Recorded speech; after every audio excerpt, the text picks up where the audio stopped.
All of my co-workers blinking mysteriously out of existence in a single moment for no reason at all?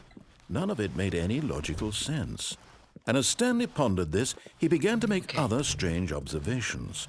For example, why couldn't he see his feet when he looked down? Why did doors close automatically behind him wherever he went? And for that matter, these rooms were starting to look pretty familiar. Were they simply repeating? No, Stanley said to himself, this is all too strange. This can't be real.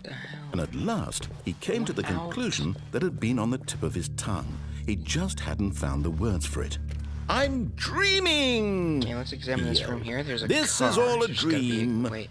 Oh, what a relief Stanley felt to have finally found an answer, an explanation. His co-workers weren't actually gone. How did they get He a car in wasn't going here? to lose his job. He wasn't crazy after all. And he thought to himself, I suppose I'll wake up soon. I'll have to go back to my boring real-life job pushing buttons. I may as well enjoy this while I'm still lucid. So, he imagined himself flying and began to gently float above the ground. Oh, I'm flying! Then he imagined himself soaring through space on a magical starfield, and it too appeared. It was so much fun, and Stanley marveled that he had still not woken up. How was he remaining so lucid? And then perhaps the strangest question of them all entered Stanley's head. One he was amazed he hadn't asked himself sooner. Why is there a voice in my head dictating everything that I'm doing and thinking? Crazy! Now the voice was describing itself being considered by Stanley, who found it particularly strange. I'm dreaming about a voice describing me, thinking about how it's describing my thoughts, he thought. And while he thought it all very odd, and wondered if this voice spoke to all people in their dreams, the truth was that, of course, this was not a dream. How could it be? Was Stanley simply deceiving himself, believing that if he's asleep, he doesn't have to take responsibility for himself? Stanley is as awake right now as he's ever been in his life. Now, hearing the voice speak these words was quite a shock to Stanley. After all, he knew for certain, beyond a doubt, that this was in fact a dream.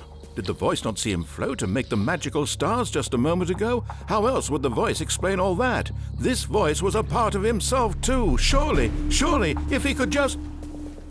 He would prove it. He would prove that he was in control, that this was a dream.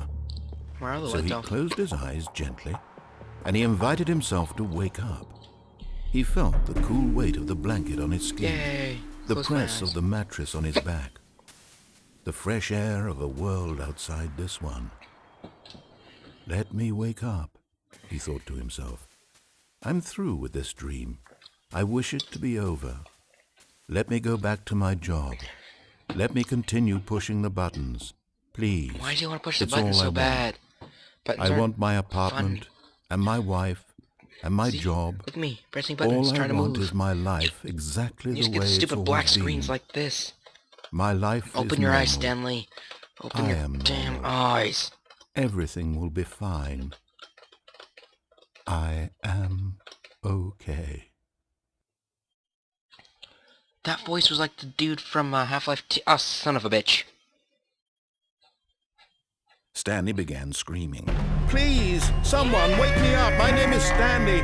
I have a boss. I have an office. I am real. Please, just someone tell me I am real. I must be real. I must be. Can anyone hear my voice? Oh, it's going red. It's going red. I'm dying. And everything went black. Bam. Restart. This is the story of a woman named Mariella. Oh, I'm a girl now? Mariella woke up on a day like any other. She arose, got dressed, gathered her belongings, and walked to her place of work. But on this particular day, her walk was interrupted by the body of a man who had stumbled through town talking and screaming to himself, and then collapsed dead on the sidewalk. And although she would soon turn to go call anybody else notice how that's angle parking and there's a car parked she parallel? Considered the strange man. He was obviously crazy. This much what's she up with that? knew. Everyone knows what crazy people look like. And in that moment, she thought to herself how lucky she was to be normal. I am sane. I am in control of my mind. No, you're not. Stop lying to yourself. And what isn't.